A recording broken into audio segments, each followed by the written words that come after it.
नमस्कार, future express में आप सभी का स्वागत है। मैं हूं वीरेंद्र कुमार और इंडिसेस पे निफ्टी बैंक पर आपकी अप्रोच क्या हो 12 से लेकर 3:30 तक ऑन एक्सपायरी डे 7 अप्रैल की वीकली कॉन्ट्रैक्ट की एक्सपायरी बातचीत करेंगे इस कार्यक्रम में। Meanwhile markets at day high.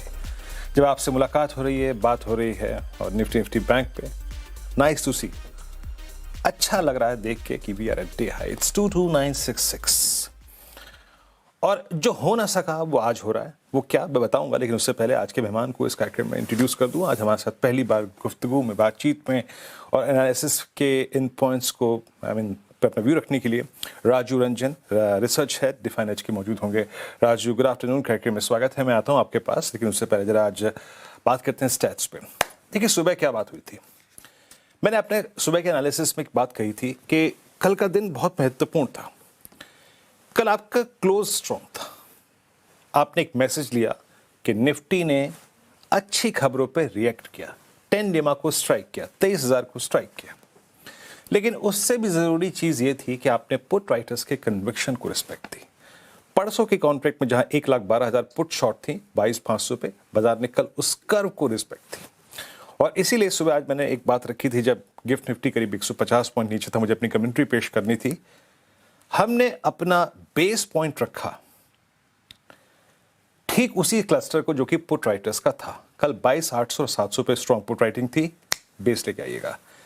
Any trade जो बनता है वो दो सर्कमस्टेंस में बनता है।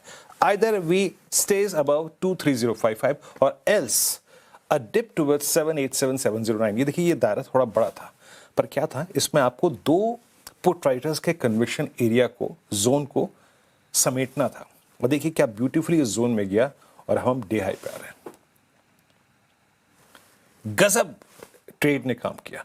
और मैंने 9:30 पर 10 बजे के साथ श्रेया के साथ जब मैं था, अपनी कमेंट्री में बिल्कुल कहा, और CNBC आवाज के अगर आप देखें ऑप्शन अपडेट में क्लियरली कहा था आपको जाइएगा CNBC आवाज के अगर आप देखें उस इंस्टाग्राम हैंडल पे और वो कमेंट्री को सुनिएगा 10:30 की।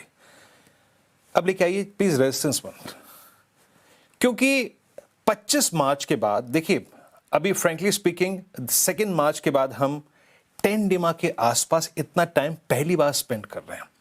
And on the second consecutive day 10 डेमा के ऊपर आना ये पहली बार हो रहा है पोस्ट 27 फरवरी या फिर 28 मार्च।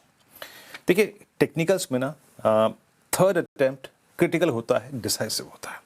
और मैंने इसीलिए, अगर आप देखिए, उस अपने 10:30 की कमेंट्री में क्लियरली कहा था, the moment you will sustain about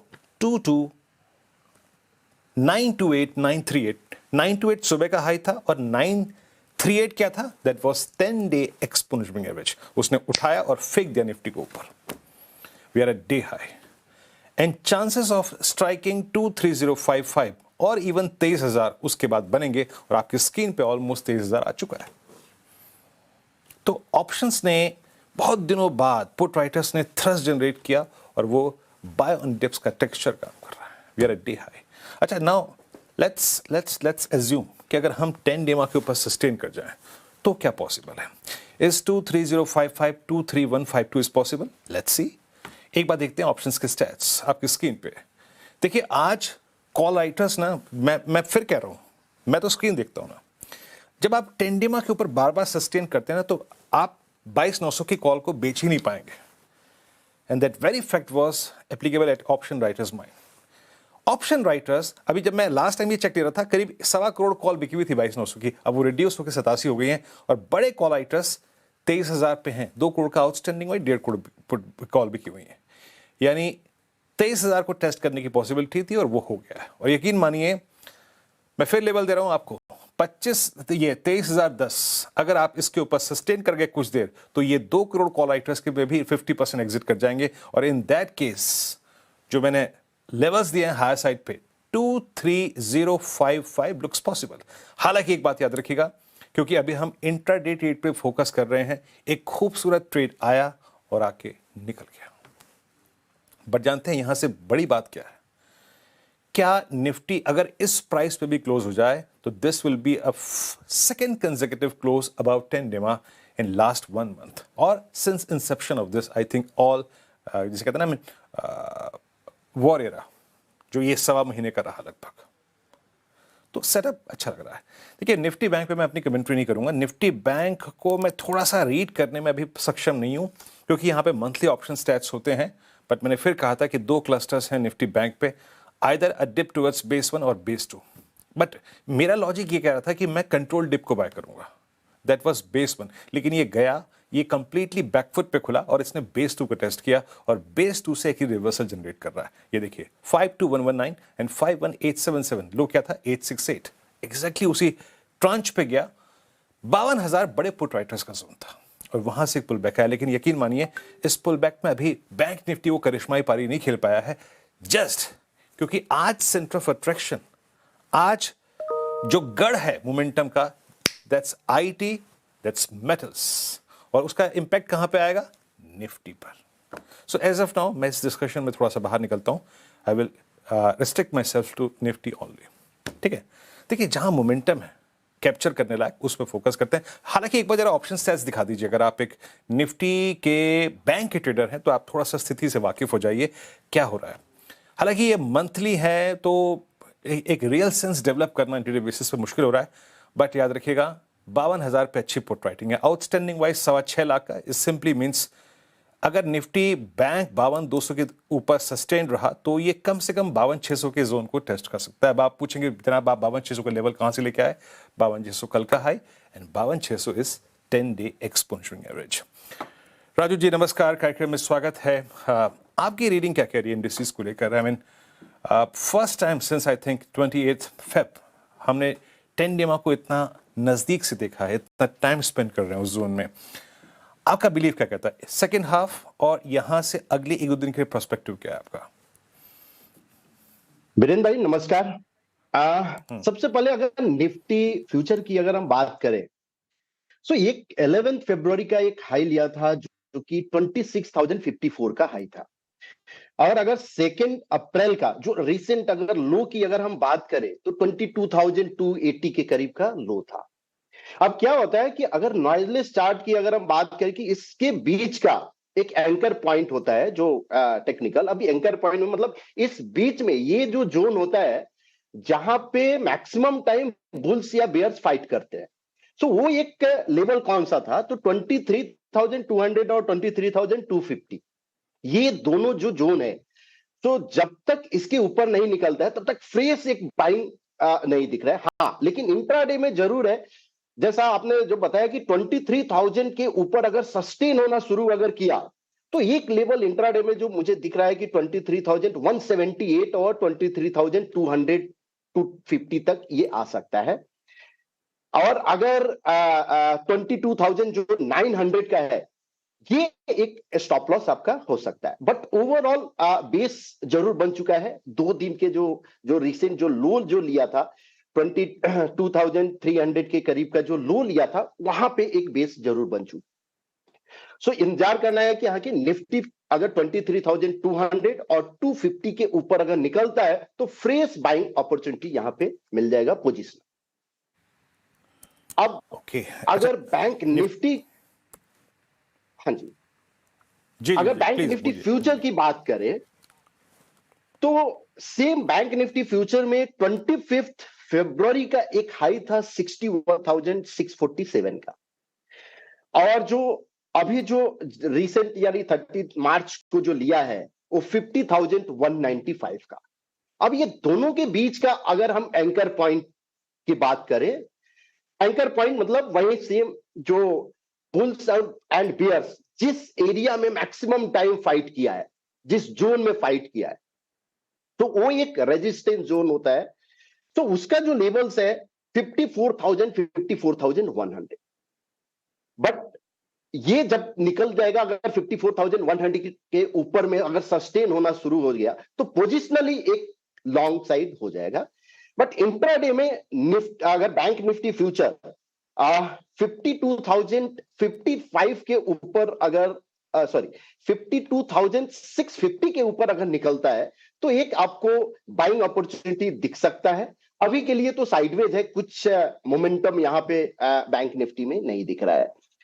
अगर 52,650 के ऊपर निकलता है तो ये पॉसिबल जो जाएगा 53,250 तक। स्टॉप लॉस जो रहेगा 52,050 का। ओके, चलिए अब आते हैं आपके ट्रेड्स पर। राजू जी, आपके 3 स्टॉक स्पेसिफिक आइडियाज क्या हैं? So first IT, because Nifty IT जो है एक बाउंस लिया है, एक रिवर्सल वहां पे दिख रहा है।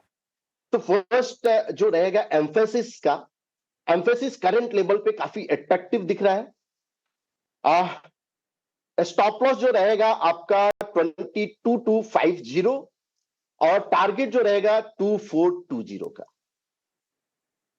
अनदर स्टॉक्स, अगर हम मेटल की बात करें तो निफ्टी मेटल भी एक आउट परफॉर्मेंस शो कर रहा है। सो उसका वेदांता एक रिलेटिवली एक स्ट्रांग काउंटर है। अगर वेदांता जो करंट लेवल पे भी अट्रैक्टिव दिख रहा है, सो 713 अभी करंट प्राइस चल रहा है और ये फ्यूचर्स का लेवल है। स्टॉप लॉस जो रहेगा आपका 700 का और टारगेट 735 का। ओके, थर्ड जो आपका एक वीक काउंटर एक जो मुझे दिख रहा है मैक्स हेल्थ, कहीं ना कहीं ये एक अंडर परफॉर्म दिख रहा है, यानी अंडर परफॉर्मर है इस मार्केट में भी। यानी ये जो करंट 2 दिन के 3 दिन का जो रैली था उसमें ये पार्टिसिपेट नहीं किया है, तो कहीं ना कहीं ये अंडर परफॉर्म कर रहा है। अगर ये यहां से प्राइस करेक्ट होता है, सो 924 अभी करंट लेवल है, बिलो 920 एक इसमें एक सेलिंग अपॉर्चुनिटी आपको मिल सकता है। स्टॉप लॉस आपका 935 का रहेगा और जो टारगेट जो रहेगा 878 तक जा सकता है। ओके, आपके यहाँ पे 2 स्ट्रॉन्ग कैंडिडेट्स हैं और आपने मेटल्स और आईटी पे बात करी। कॉल्स आपकी स्क्रीन पे आएंगी। देखिए, आपको याद होगा मैं बीते 1-2 हफ्ते से आपको बार बार आईटी पे आगाह कर रहा था। अगर आप रिवर्सल ट्रेड, आप स्ट्रेंथ को लोकेट कर रहे हैं तो लेट्स फोकस ऑन आईटी। सुबह भी मैंने आपसे बात कही थी बाजार खुलते साथ कि इट्स आईटी जो हमारे डाउनसाइड को रेस्ट्रिक्ट कर रहा है। निफ्टी पे 22,700 को सिक्योर करने में मेटल्स और आईटी का योगदान है। एक बात याद रखिएगा, फर्स्ट टाइम, जरा प्लीज निफ्टी आईटी रखिएगा, first time post 4 Feb 26 Nifty IT के चार्ट्स पे 1020 का पॉजिटिव क्रॉसओवर है। और इन दैट केस जब 1020 पॉजिटिव क्रॉसओवर्स होते हैं तो स्विंग टुवर्ड्स 50 डेमा लुक्स पॉसिबल। और अभी भी 50 डेमा यहां से 32,000 पे है, यानी further scope of adding 650 points on the higher side. मैंने सुबह भी आपको आगाह किया था कि अब हम 20 डेमा के ऊपर आ रहे हैं। एंड द फर्स्ट इंडेक्स जिसने सबसे ज्यादा स्ट्रेंथ दिखाई है इस पूरे वॉर जोन में। बाकी देखिए 50 डेमा पे आ जाए, उसके बाद क्या शुरू हो जाएगा आपका अर्निंग सीजन। उसके बाद डिपेंड करेगा कंपनियां क्या बोलती हैं, उसके बाद डिपेंड करेगा वो अपना अर्निंग्स का आउटलुक क्या देती हैं। बट एज ऑफ नाउ बाजार रिस्क रिवॉर्ड रेशो आईटी में अच्छा खोजता हुआ। एंड थैंक्स टू आईटी जिसने आज निफ्टी को ये स्ट्रेंथ प्रोवाइड करी कि आप 23,000 का जो लेवल है सेकेंड्स कंसेक्यूटिव डे हिट करके आए ऑलमोस्ट। निफ्टी के अंदर इंट्राडे हाई लेके आइएगा, यानी हमने आज जो हाई लगाया मोर और लेस कल के अगर आप देखें हाई से पैरेलली अलाइंड है। यानी हम टाइम स्पेंड कर रहे हैं 23,000 के और टाइम स्पेंड कर रहे हैं 10 डेमा के आसपास। अगर ये ट्रम्प साहब की धमकी ना होती ना जनाब, तो शायद आप ये दायरा तोड़ के बाहर निकल गए होते। वो 23,000 के कॉलेक्टर के पास वो जो वार्निंग है वो एक स्कोप है आज कम से कम नहीं तो 2.30 तक प्रीमियम खाने का। देखिए, हमने निफ्टी बात कर ली, निफ्टी बैंक बात होगी, निफ्टी आईटी बात होगी, तमाम स्टॉक फ्यूचर्स हो गए। थोड़ा सा आपको जरा स्थिति से अवगत कराते हैं। देखिए, इस युद्ध का इम्पैक्ट विभिन्न इंडस्ट्रीज पर पड़ेगा ही पड़ेगा और पूरा सरकारी तंत्र जो है जनाब इस चीज़ को लेकर हरकत में आ चुका है कि वो इंडस्ट्रियाँ, उद्योग जो हैं इससे प्रभावित हो रहे हैं। क्या प्रभाव पड़ रहा है, कब तक पड़ेगा, इसका पूरा आकलन हो रहा है और एक राहत पैकेज की तैयारी हो रही है। मेरे साथ इस वक्त आलोक जुड़ चुके हैं। आलोक, जरा विस्तार से समझाइएगा, अब तक किस प्रकार का आकलन हुआ, किन किन इंडस्ट्रीज पे बड़ा इम्पैक्ट पड़ा है और इस इम्पैक्ट से एक रिलीफ देने के लिए सरकार के पास विकल्प क्या है इस वक्त? बिल्कुल, देखिए, इंडस्ट्री की तरफ से लगातार मांगे सरकार और खासतौर से जो संबंधित मंत्रालय हैं वहाँ पहुँच रही हैं। इस बीच में जो हमें सरकारी सूत्रों से जानकारी मिली है कि डीपीआईटी यानी कि जो वाणिज्य मंत्रालय का एक डिपार्टमेंट है उसने 7 की सेक्टर्स के लिए रिकमेंडेशंस अपनी वित्त मंत्रालय को भेजी है। वित्त मंत्रालय इन की रिकमेंडेशंस पर विचार कर रहा है और जल्द ही इस पर फैसला लेगा। जो 7 की इंडस्ट्रीज जिसका सिलेक्शन या जिसको फोकस में रखा जा रहा है उसमें जो हमें सूत्रों जानकारी जानकारी मिली है कि इसमें खासतौर से textile, pharma, agri and food processing, gems and jewellery, engineering goods जैसे जो सेक्टर्स हैं जो खासतौर से काफ़ी इम्पैक्ट हो रहा है इनके रॉ मटेरियल की वजह से, उनको राहत दिया जा सकता है। इसमें आपने देखा होगा कि हाल ही में कई सारे कच्चे माल पर इंपोर्ट ड्यूटी में कटौती हुई थी। ये प्रोसेस आगे भी जारी रहेगी। कई सारे और भी इंपोर्ट कच्चे माल हैं जिन पर इंपोर्ट ड्यूटी आने वाले दिनों में घट सकती है या हट सकती है। दूसरा है कि जो इंश्योरेंस है, जो एक्सपोर्ट में जो इंश्योरेंस होता है, उसके लिए सरकार एक प्लान बना रही है कि किस तरह से इसको सॉवरेन गारंटी दिया जा सके, जो इंश्योरेंस के कॉस्ट और फ्रेट के चार्जेस जो काफ़ी बढ़े हुए हैं इस वक्त। इसके अलावा कई तरह के और भी जो फिस्कल यानी कि आर्थिक फाइनेंशियली तौर पे जो सपोर्ट देने के लिए सरकार ने कोशिश की है। कुछ सेक्टर्स को एमएसएमई के लिए हाल ही में ऐलान किया था क्रेडिट गारंटी स्कीम। उस तरह से इंडस्ट्री के लिए भी कुछ ऐसा फिस्कल पैकेज जैसा कुछ ऐलान करने पर विचार कर रही है। तो वित्त मंत्रालय जो हमें सोर्स से जानकारी मिली कि लगातार इसका आकलन कर रही है और जैसे जैसे ज़रूरत उसको लगेगी वैसे इस जो पैकेज है इसका ऐलान किया जाएगा। पहले भी कई सारे ऐलान हो चुके हैं और आने वाले दिनों में भी इन तमाम सेक्टर्स के लिए ऐलान हो सकते हैं। ओके, आलोक बहुत बहुत शुक्रिया। तो वाणिज्य मंत्रालय ने वित्त मंत्रालय से 7 सेक्टर्स के लिए सिफारिशें की हैं जिनके लिए एक राहत पैकेज की अगर आप देखें पॉसिबली तैयारी हो रही है। Textile, pharma, agri and food processing जैसे सेक्टर्स के लिए राहत संभव है। इंपोर्ट ड्यूटी में कटौती और एक्सपोर्ट के लिए शिपिंग कॉस्ट पर एक आर्थिक मदद संभव है। अच्छा, मैं यहाँ से एक बार गोकुलदास एक्सपोज कर देता हूँ। यहाँ पे टेक्निकली इसको देख लेते। हालांकि देखिए राजू हमारे साथ जो मौजूद हैं इस वक्त वो इज़ नॉट को टेक्निकल एनालिस्ट है, वो फंडामेंटल से बातचीत करते हैं। आई डोंट थिंक वो बात करेंगे हमसे किसी नॉन डेरिवेटिव काउंटर्स पे, लेकिन एक बार देख लेते हैं काउंटर क्या कर रहा है। गोकुलदास एक्सपोज आपकी स्क्रीन पे 626 इंट्राडे में एक छोटा सा रिवर्सल है, 626 पे आके ट्रेड करता हुआ। अच्छा, इस खबर से थोड़ा सा बाहर निकलते हैं। एक बार आईटी पर टेक लेते हैं राजू जी का। राजू जी, आपने एक स्टॉक पिक किया अगेन आईटी से, है ना? आईटी आपको किस प्रकार के सिग्नल दे रहा है? और ये 7 अप्रैल से लेकर लगभग वो दौर जब लार्ज कैप आईटी कंपनी अपने नंबर्स रखेंगी, आपको पॉसिबल क्या लग रहा है निफ्टी आईटी में प्रोजेक्शंस, और किन किन स्टॉक फ्यूचर्स में ज़्यादा कंस्ट्रक्टिव व्यू है आपका इस वक्त? अगर निफ्टी आईटी का अगर हम देखें वीरेंद्र भाई, तो यहाँ पे एक जो बेस बनाया है एक फॉल के बाद, ये क्लियर इंडिकेशन दे रहा है कि हाँ कि ये एक शॉर्ट टर्म जरूर रिकवरी है। अगर ये अपसाइड की अगर हम बात करें कि अपसाइड कहां तक जा सकता है, तो मुझे एक जो दिख रहा है 32,785, जो कि एकदम शॉर्ट टर्म में यहां दिख रहा है कि 32,785। अनदर जो लेवल जो दिख रहा है 33,700। तो यहां तक तो दिख रहा है, बिकॉज बेस्ड ऑन चार्ट ये हम जरूर बोल सकते हैं कि हाँ शायद रिजल्ट भी इस सेक्टर का शायद ठीक ठाक आने वाला है। बिकॉज ऐसे भी रिजल्ट हम ट्रैक नहीं करते, बिकॉज फंडामेंटल हम नहीं ये करते हैं टेक्निकली, बट ओवरऑल स्ट्रांग दिख रहा है। अब इस निफ्टी आईटी का अगर हम स्टॉक की अगर हम बात करें, जो दो तीन जो स्टॉक्स है जो एम्फेसिस जो हमने कवर भी किया है कि काफी स्ट्रांग दिख रहा है।